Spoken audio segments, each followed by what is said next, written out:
آج سے 30 سال پہلے لوگوں کے پاس ایک یا دو جوڑے لباس کے ہوا کرتے تھے. شادی کے اوپر لوگ کسی سے جوتے مانگ کے لے کے جایا کرتے تھے. یار تیرے جوتے اچھے ہیں, میں نے شادی پہ جانا ہے. امیر بھی ایسا کرتے تھے, غریب بھی ایسا کرتے تھے. میرا ایک دوست مذاق سے کہتا ہے پہلے جب کسی سے پوچھتے ہوتے تھے کیا حال ہے, وہ کہتا تھا شکر ہے. آج پوچھتے تو کہتا ہے شوگر ہے. تو بالکل حالات بدل گئے اور ناشکری پیدا ہو گئی ہے, برکت اٹھ گئی ہے, اللہ کی ناراضگی ہو گئی ہے. یہ ناراضگی کیسے ہوتی ہے؟ جب ہم اس کے حکموں کو توڑتے ہیں تو پھر وہ ہماری پرواہ کرنا چھوڑ دیتا ہے. پھر صحرا میں پڑے ہوئے خشک پتے کی طرح ہوائیں چاہے ادھر اڑائیں چاہے ادھر اڑائیں, اللہ کو کوئی غرض نہیں ہوتی. وہ جدھر مزید دھکے کھاتا پھرے, اور اگر کوئی اس کا ہو جائے پھر وہ اللہ کے ذمے ہوتا ہے. اللہ پھر اس کی حفاظت کرتا ہے. کوئی میلی آنکھ سے دیکھ کے جائے کہاں, کہ کسی میں ہمت کیسے ہو. حضرت سفینہ رضی اللہ تعالیٰ عنہ جنگل میں بھٹک گئے تو انسانی بھوک سونگ کے شیر جب حملہ آور ہونے کے لیے قریب آیا تو حضرت سفینہ رک گئے اور شیر کی آنکھوں میں آنکھیں ڈال کے کہا, اور جنگل کے بادشاہ جانتا نہیں میں کون ہوں, میں رسول اللہ کا نوکر ہوں. اللہ اکبر. صاحب مشکات لکھتے ہیں کہ اس شیر نے دم ہلانا شروع کر دیا. گویا زبان حال سے کہہ رہا تھا تو رسول اللہ کا نوکر ہے تو پھر میں تیرا نوکر ہوں. اللہ اکبر. تو ہم جب ان کے نہ رہے تو پھر زمانہ ہمارا نہ رہا. تو یہ نتیجہ ہے گناہوں کا. اللہ اکبر. تو ہم اپنے کاروبار کو جب صاف ستھرا رکھیں گے, پاکیزہ رکھیں گے, تو طمانینت ملے گی, سکون ملے گا, قرار ملے گا.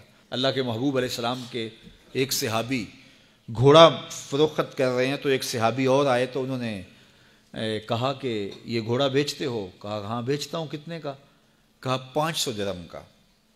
تو عرب گھوڑے کے اوپر سواری کر کے چیک کرتے تھے, دیکھتے تھے, ٹرائی لیتے تھے. تو گھوڑے کے اوپر جب ٹرائی لی نا تو واپس آ کے کہا کہ اس کا 600 درہم لوگے؟ اس نے کہا میں تو 500 میں بیچنے آیا ہوں, تو تم 600 دیتے ہو تو بسم اللہ. تو پھر وہ کہنے لگے اچھا 700 لوگے؟ انہوں نے کہا کہ مجھے اور کیا چاہیے. تو کہا نہیں یہ گھوڑا تمہارا تو 800 کا ہے. وہ کہنے لگے ہاں میرا گھوڑا 800 کا ہے. تو کہا پھر 500 کا کیوں بیچ رہے ہو؟ کہا میری مجبوری تھی, میں نے بیٹی کی شادی کرنی تھی اور میں مجبوری سے 800 کا گھوڑا 500 میں بیچ رہا ہوں. انہوں نے کہا میرے صاحب میرے بھائی میں تو 800 میں لوں گا, جب ہے 800 کا ہے تو میں 500 کا کیوں لوں؟ انہوں نے کہا بسم اللہ.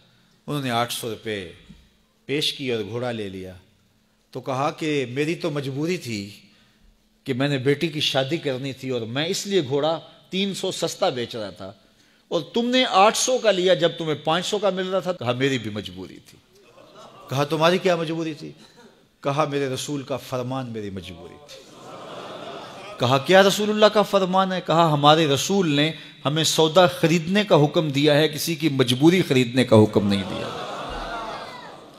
آج تو کہتے ہیں جناب یہ 5 کروڑ کی پراپرٹی ہے, وہ تو مجبور ہے بیچارہ اس لیے 3 کروڑ کی بیچ رہا ہے. ہم کہتے ہیں بس ہاتھوں ہاتھ اٹھا لیں.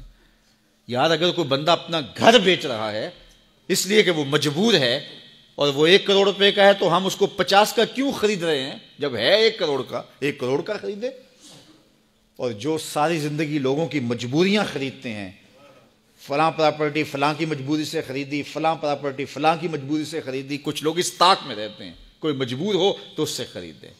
اللہ اکبر. پھر ایک وقت آتا ہے کہ یہ مجبور ہوتا ہے اور اس کی پراپرٹی کوڑیوں کے بل بک رہی ہوتی ہے. ہم نے اپنی آنکھوں سے ایسے مناظر دیکھے ہیں. تو کسی کی مجبوری نہ خریدیں, سودا خریدیں. طاق میں نہ رہیں کہ کوئی مجبور ہو تو سستا بیچے. جو اس کی قیمت ہے اس کی قیمت سے لیں, پھر دیکھنا کہ عرش کا رب اس کے اندر برکت کتنے ڈالتا ہے. شیخ سعدی فرماتے ہیں میں رود بار کے جنگل میں تھا تو ایک آدمی چیتے پہ سوار اور ہاتھ میں سانپ کا کوڑا پکڑا, میرے پاس آ کے رکتا ہے. تو سانپ کا کوڑا ہاتھ میں اور چیتے پہ سوار, تو میں ڈر گیا. جب میں ڈر گیا تو وہ مسکرا پڑا. اس نے کہا سعدی ڈر گئے ہو؟ میں نے کہا بات ہی ڈرنے کی ہے. کہا تو خدا کا ہو جا, خدا کی خدائی تیری ہو جائے گی. تو اس کا ہو کے تو دیکھ, زمانہ تیرا ہو جائے.